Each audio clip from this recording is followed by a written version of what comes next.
प्यारे मित्रों, आप सभी को आपके YouTube channel Ravi Kumar Anu for education में आपका स्वागत है। बच्चों, आज मैं लेकर आया हूँ SSLC एग्जामिनेशन के लिए 4 अंक वाले प्रश्न यानी संभवनीय प्रश्नोत्तरी। ಆತ್ಮೀಯ ವಿದ್ಯಾರ್ಥಿಗಳೇ, ತಮಗೆಲ್ಲರಿಗೂ ರವಿಕುಮಾರ್ ಅನು ಫಾರ್ ಎಜುಕೇಷನ್ ಯೂಟ್ಯೂಬ್ ಚಾನಲ್ಗೆ ಆತ್ಮೀಯವಾಗಿರ್ತಕ್ಕಂಥ ಸ್ವಾಗತ. ಆತ್ಮೀಯ ವಿದ್ಯಾರ್ಥಿಗಳೇ, ಈ ದಿನ ನಾವು 4 ಅಂಕದ ಪ್ರಶ್ನೋತ್ತರಗಳನ್ನು ನೋಡೋಣ. SSLC ವಾರ್ಷಿಕ ಪರೀಕ್ಷೆಗೆ ಸಂಬಂಧಪಟ್ಟಂತೆ ಬನ್ನಿ ಹಾಗಾದರೆ ಪ್ರಶ್ನೋತ್ತರಗಳನ್ನು ನೋಡೋಣ.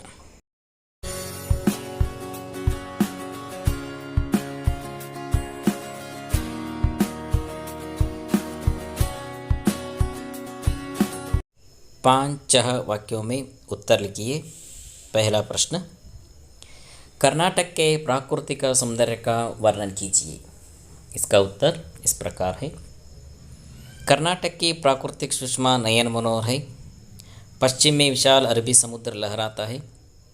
इसी प्रांत में दक्षिण से उत्तर के छोर तक फैली लंबी पर्वतमालाओं को पश्चिमी घाट कहते हैं.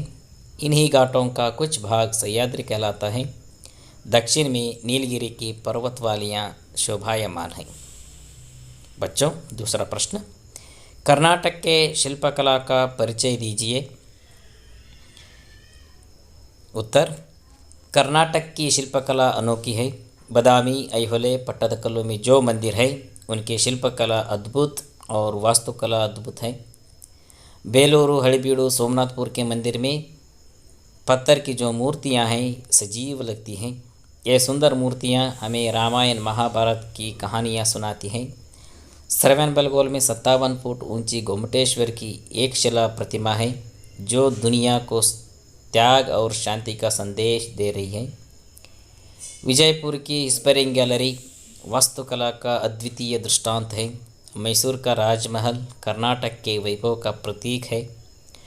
प्राचीन सेंट फिलोमिना चर्च, जगमोहन राजमहल यानी आर्ट गैलरी का पुरातत्व वस्तु संग्रहालय अत्यंत आकर्षणीय है. एक कर्नाटक के शिल्पकला का एक परिचय.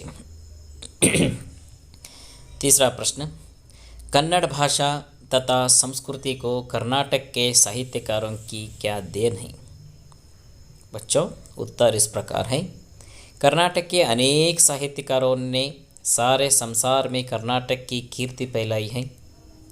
वचनकार बसवण्ण, क्रांतिकारी समाज सुधारक अक्क महादेवी, अल्लमा प्रभु, सर्वज्ञ जैसे अनेक संतों ने अपने अनमोल वचनों द्वारा प्रेम और धर्म की सीख दी है.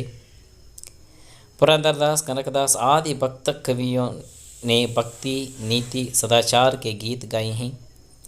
पंपा, रन्ना, कुमारव्यास, हरिहर, राघवांक आदि ने महान काव्यों की रचना कर कन्नड़ साहित्य को समृद्ध बनाया है. चौथा प्रश्न, बसंत ईमानदार लड़का है, कैसे.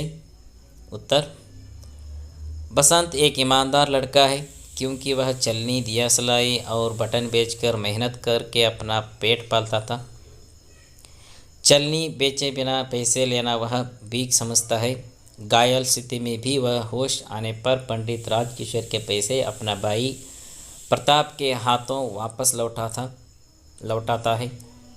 जब पंडित राजकिशोर जी आगे चिकित्सा के लिए अस्पताल ले जाने लगते हैं तो कहता है, मैं गरीब हूँ, इतने पैसे मेरे पास नहीं हैं. इससे हम कह सकते हैं कि बसंत एक ईमानदार लड़का है.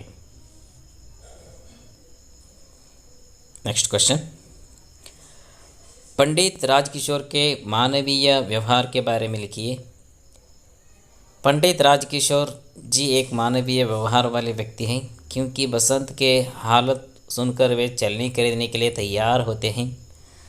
जब प्रताप के जरिए बसंत की दुर्घटना के बारे में सुनते हैं तो तुरंत उसके मदद के लिए निकल पड़ते हैं और डॉक्टर को भी लेकर आने के लिए कहते हैं और बसंत को आगे की चिकित्सा के लिए अस्पताल ले जाने के लिए भी तैयार होते हैं. नेक्स्ट क्वेश्चन, मातृभूमि के प्रकृति सौंदर्य का वर्णन कीजिए. उत्तर, मातृभूमि के खेत हरे भरे हैं और सुंदर है. मातृभूमि के वन उपवन फल फूलों से भरे हुए हैं. मातृभूमि के अंदर खनिजों का व्यापक धन भरा हुआ है और मातृभूमि मुक्त हस्त से सुख संपत्ति धन धाम बांट रही है। इस तरह मातृभूमि का प्रकृति सौंदर्य बहुत ही सुशोभित है। नेक्स्ट क्वेश्चन, मातृभूमि का स्वरूप कैसा है, वर्णन कीजिए। उत्तर, मातृभूमि के एक हाथ में न्याय पताका और दूसरे हाथ में ज्ञान का दीप है।